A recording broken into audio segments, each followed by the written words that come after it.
OBC संवाद यात्रेनिमित्त जिंतूर या ठिकाणी प्राध्यापक लक्ष्मण हाके आणि नवनाथ आबा वाघमारे यांच्या भव्य सत्काराचे आयोजन करण्यात आले होते। ओबीसी नेते प्राध्यापक लक्ष्मण हाके आणि नवनाथ आबा वाघमारे यांनी पोहरादेवी ते भगवानगड संवाद यात्रा काढण्यात आली। त्या अनुषंगाने तहसील समोरील काँग्रेस कार्यालयासमोर जिंतूर सेलू विधानसभा ओबीसी आरक्षण संघर्ष समितीच्या वतीने जेसीबीने लक्ष्मण हाके आणि नवनाथ वाघमारे यांच्या गाड्यांच्या ताफ्यांवर फुलांचा वर्षाव करण्यात आला। या प्रसंगी ओबीसी नेते नवनाथ आबा वाघमारे आणि प्राध्यापक लक्ष्मण हाके यांनी मनोगत व्यक्त करताना सांगितले की ओबीसी प्रवर्गात असंख्य जाती असून अद्याप सर्व जाती समाजाच्या मुख्य प्रवाहात आल्या नाही। या उलट मराठा समाज सक्षम असून त्यांचे लोकप्रतिनिधी राज्याच्या आणि देशाच्या सभागृहात प्रतिनिधित्व करतात। भविष्यात मराठा समाजाला ओबीसी प्रवर्गातून आरक्षण दिल्यास ओबीसी समाजाचे राजकीय अस्तित्व धोक्यात येणार असल्याचे देखील त्यांनी सांगितले आहे। तसेच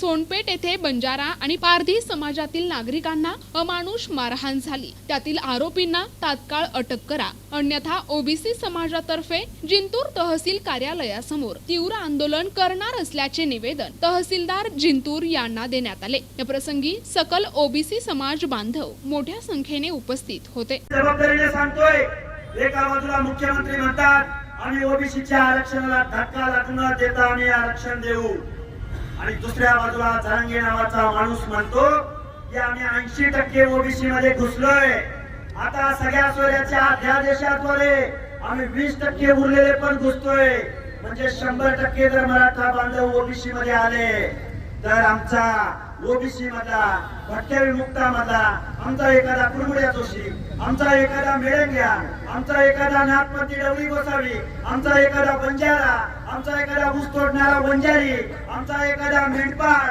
अरे आमची लोक तुमच्या कॉम्पिटिशनला टिकू शकतील का? आमच्या या पालामध्ये जर हा उंटे घुसला तर तुमचं आमचं पाल टिकेल का? या गोष्टीचा तुम्हाला मला विचार करावा लागेल। या बहिऱ्या आणि गुंग्या सरकारला सांगावं लागेल, या तमाम 18 प्रजातींचा हा महाराष्ट्र आहे। हे बघा, इथून पुढच्या कालावधीमध्ये या अवलादी फक्त मतपेटीला घाबरतात। डॉक्टर बाबासाहेब आंबेडकर काय म्हणाले होते? डॉक्टर बाबासाहेब आंबेडकर म्हणाले होते तुम्हाला आता राज्यकर्ते जमात बनलं पाहिजे। डॉक्टर बाबासाहेब आंबेडकरांनी 340व्या कलमामध्ये ओबीसीना आरक्षण दिलं, 341व्या 42व्या कलमामध्ये एसटीला आरक्षण दिलं।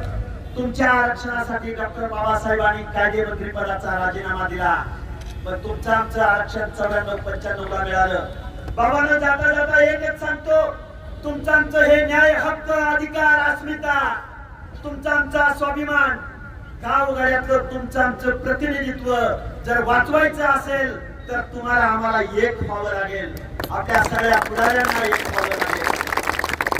कारण हे आरक्षण वाचवायला आता फुले शाहू आंबेडकर जन्माला येणार नाही, तर गावगाड्यातल्या तन्या बांधपुरांनी पुढालं पाहिजे। प्रतिनिधी रियाज चाऊस, NTV न्यूज मराठी, जिंतूर, परभणी।